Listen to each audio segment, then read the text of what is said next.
I mentioned earlier that I was going to start with a bit of a myth-busting process, because I think sometimes when you say what is something, there's actually a lot of value in starting with what isn't it, so we can kind of move away from that.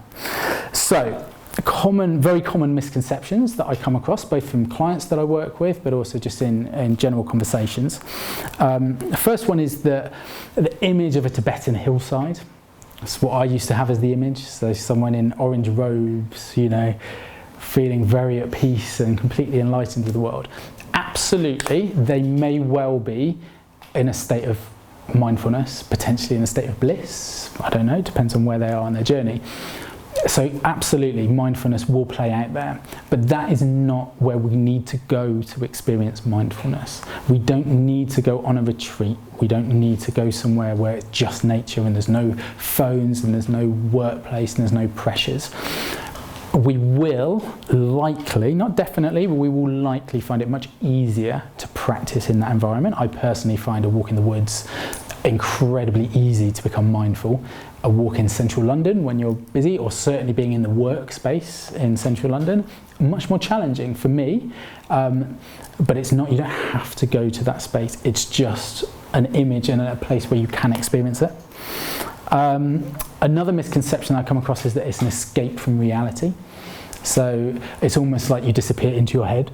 A little bit like we did, which I think is a fair, some people probably would have walked in when we were doing the guided meditation and gone, well, mindfulness, you're off in your own little world, nowhere near reality. And I completely get that, but it's not an escape from reality. What we did there absolutely was just coming at one with who we are and at one with the moment. But for me, the purpose of that is that then means that carries on in your life in the world. It's not an escape. If anything, it's the antithesis of an escape. It's absolutely accepting what is unfolding in the moment rather than escaping from it, which is what a lot of us find our times doing. And our mind actually, interestingly, will automatically try and escape. If we view the world as a danger, it will try tactics. It's trying to help us. It will try to take us out of danger. And that's why, things like alcohol, your mind will think, this is great. I feel better when I have that. So it's helping you, but helping in inverted commas, it won't always help. Another common misconception is that it's the ability to stop thinking. So you'll go from all these thoughts to no thoughts. To test that out, right now, stop thinking, don't think at all about a giant inflatable orange T-Rex floating here in the air above you. I am sorry, I imagine you've all now got that image in your heads, and I hope you can shake it quite soon. But the mind cannot not do something. You can't program it to not do something. That's why tightrope walkers will never say don't look down, because the mind just hears look down. There's no way of escaping from thought. Thought happens. Mindfulness is about creating space between thoughts and a realization that you are not your thoughts. You're the awareness of thoughts.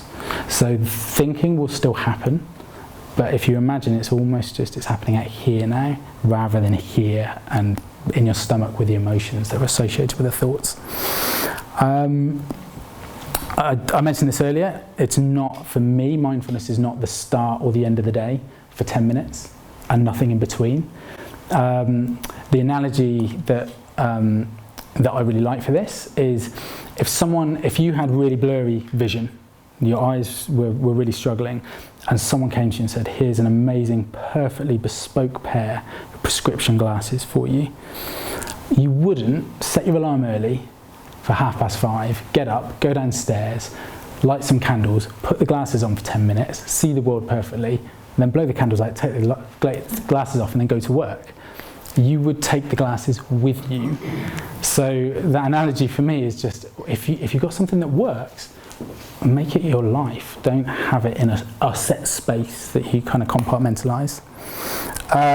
It's not a religious practice or a belief system. So it doesn't matter what your religion or your religious beliefs are, whether you have a religious, if you do believe in a particular religion or whether you are an atheist, it makes absolutely no difference. Again, it's almost the glasses analogy. You'd want 20/20 vision if you're going to the church or to a synagogue as much as you would want it if you were going for a walk in the woods. It is about awareness. So if anything, it could potentially deepen your understanding or your practice. It's also not about ignoring the negative things in life. And this is quite a common misconception actually, that people think if I can practice mindfulness, if I could get that nailed, everything would be fine. Everything would be positive in my life. But actually, mindfulness again is about being completely aware of what's unfolding in the present moment, whether that's positive or whether that's negative. So for example, if you were on holiday somewhere that you loved and it was your dream location, then absolutely, if you were fully mindful, aware of what's unfolding in that moment, you would be aware of thoughts like this is pretty good and nice positive emotions that come associated with that. But equally, if a close family member passed away, being mindful and fully present, you would be aware of thoughts like, I'm really sad now. I feel a real loss, and the emotions that come with that as well. So it's not about everything suddenly becoming positive and you wipe out the negative. It's about actually just awareness of anything that's unfolding without resistance. And I touched on this earlier. The final one for me is that it's not a technique. And I think this is one of the biggest kind of hurdles to overcome, but the easiest is we're drawn to things because we think, oh, if I could nail that technique, that'd be brilliant. And I could just bring it out to play when work's tough, I could use it. Absolutely, you can use mindfulness in that way. But if you can, for me, it's a way of life. If you can become fully aware of what's unfolding in the present moment, it's a bit like 20/20 vision, why ever take the glasses off? You never find someone who needs prescription glasses or contact lenses saying, oh, do you know what, for this week I'm not going to bother wearing them. You just go, no, this helps my perception of the world. You're seeing the world as it actually is. So that hopefully is helpful in terms of just some of the myth busting.